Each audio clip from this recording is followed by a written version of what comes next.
К другим темам. Ответьте на вопрос, что сегодня больше всего раздражает наших людей. Я считаю, больше всего проявление равнодушия и черствости со стороны власть придержащих. Иногда действующих по принципу «ничего не знаю, моя хата с краю», не желающих шевельнуть даже пальцем, чтобы помочь людям. Буквально месяц назад врачи Камского детского медицинского центра Набережных Челнов сражались за здоровье 11-летней девочки. На детской площадке в Сармановском районе Татарстана на нее упал металлический турник. Ребенок получил травму головы и перелом челюсти в нескольких местах. Сейчас девочка борется с последствиями травмы. У нее нарушение слуха, частые головные боли. Ей требуется сложная челюстная операция. Но самое интересное, ребенок получил тяжелую травму на детской площадке, а ответственных нет. Представьте себе, как по волшебству уже через полчаса после происшествия на месте ЧП ничего не осталось. Опасные для детей конструкции будто растворились в воздухе. Что-что, а следы своей нерадивости у нас заметать умеют. Остались лишь вопросы без ответа. Как так получилось и кто виноват?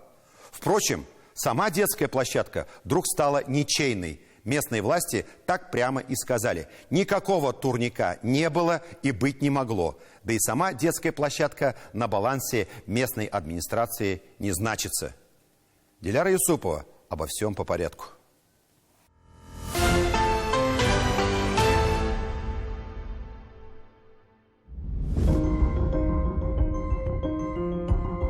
Неприметная детская площадка маленького села Сылу-Соклова. Таких здесь несколько. Та самая, у которой и произошел несчастный случай, до сих пор открыта в свободном доступе. Инвентаря здесь почти не осталось, лишь металлические качели, чья функция, казалось бы, качаться при противовесе, качается по ветру совсем не от этого. Эти кадры, снятые Рафиком Минулиным, так называемая картина «До», доказывают, что все было.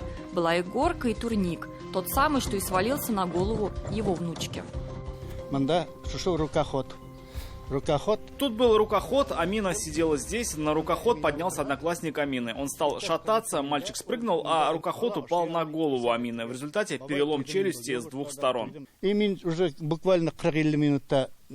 Когда я вернулся после больницы, к тому моменту все загрузили в трактор и увезли. В течение получаса, пока девочку отвозили в больницу, весь инвентарь был выкручен, снят и увезен в неизвестном направлении. Пострадавшую экстренно прооперировали, но потом ей стало хуже. Врачи диагностировали у ребенка перелом челюсти. Сейчас девочка дома, но она наотрез отказалась показываться нашей съемочной группе. Эти кадры сняты на мобильный телефон. Вот, Диляра, вот через вот это она питается. Через трубочку, да? Да, через трубочку. Пока Амина ест через трубочку, ее дедушка ищет справедливости и уверен, площадка строилась не по строительным нормам, а будто по советам, и вообще не была готова к эксплуатации. Все дети здесь играют. Руководитель Дома культуры также проводит здесь мероприятия. Дети часто находятся на этой площадке. Вот называется бетон. Или мы тупые, мы крашите этот бетон туловите. Детская площадка якобы находится на балансе сельсовета, однако теперь открыто никто это не подтверждает. Мы отправились в сельсовет, но там все по классике. Председатель на больничном, договор на строительство – не ваше дело. Мы не комментируем данный инцидент. Но они проверяют, понятно, да? Проверят. Ну вот, проверить будем. Мы ничего не... Я уже говорил, мы не комментируем. Ну, не комментируйте, а вот да. Договор просто покажите, без комментариев.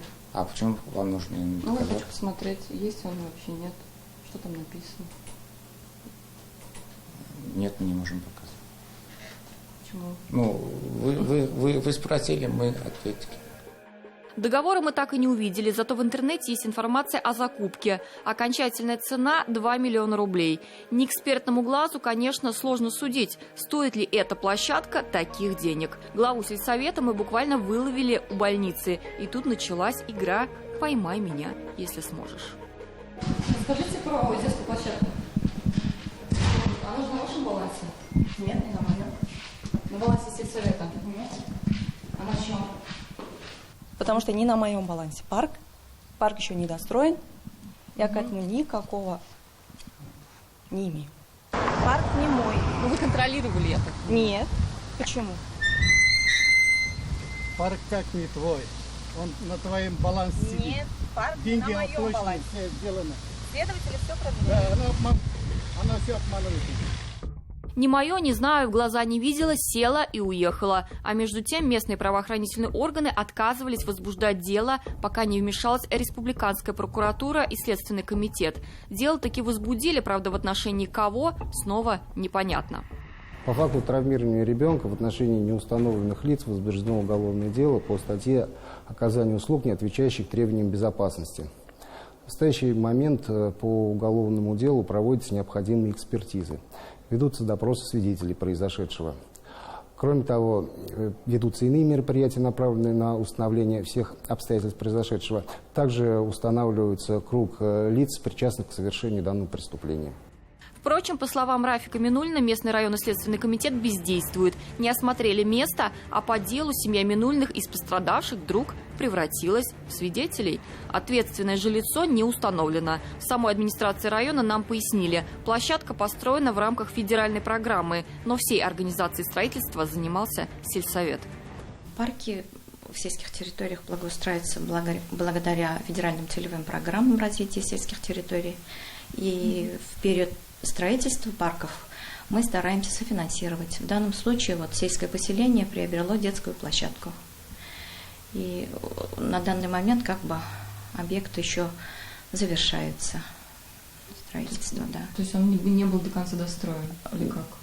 Ну, не то, что не до конца достроен, объект еще не сдан полностью документально. И вот сюрприз. Оказывается, объект не был сдан в эксплуатацию. Играть там детям, да и взрослым вообще было запрещено. Но разве можно что-то запретить детям? На вопрос, почему бы просто не закрыть площадку наглухо, логического ответа не нашлось. Мол, то ведь село, здесь заборами от людей отгораживаться не принято. А зачем тогда он был открыт? Ну, каким образом можно закрыть? Я не знаю, если он не сдан и еще не готов к эксплуатации, мне кажется, им нельзя пользоваться, наверное. Его устанавливали осенью, и осенью предупреждали, что нужно определенное время, пока оно полностью закрепится. Осматривали детскую площадку еще в марте, осматривали, в январе осматривали, чтобы не было каких-то инцидентов с детьми. А в чем проблема была просто на ворота закрыть? Ворота закрытые же. Ну, а как она туда попала? Ну, там же забор уж маленький. История повсеместная. Год назад в Кукмарском районе упавшие футбольные ворота на спортплощадке травмировали ребенку голову и позвоночник. Тогда прокуратура выявила нарушение в закреплении объекта. Тех, кто действовал по принципу «не выручит аврал, так пронесет авось», наказали. Сейчас чиновники в Сармановском районе называют это несчастным случаем. Мол, гарантии нет никогда. Может, тогда не стоит брать на себя риски, за которые приходится расплачиваться другим. Диляра Юсупова, Дмитрий Шлеймин. 7 дней.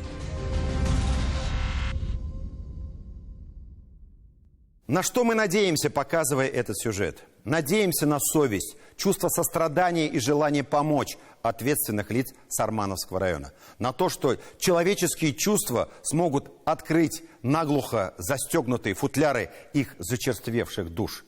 Надеемся, что девочке и ее семье помогут.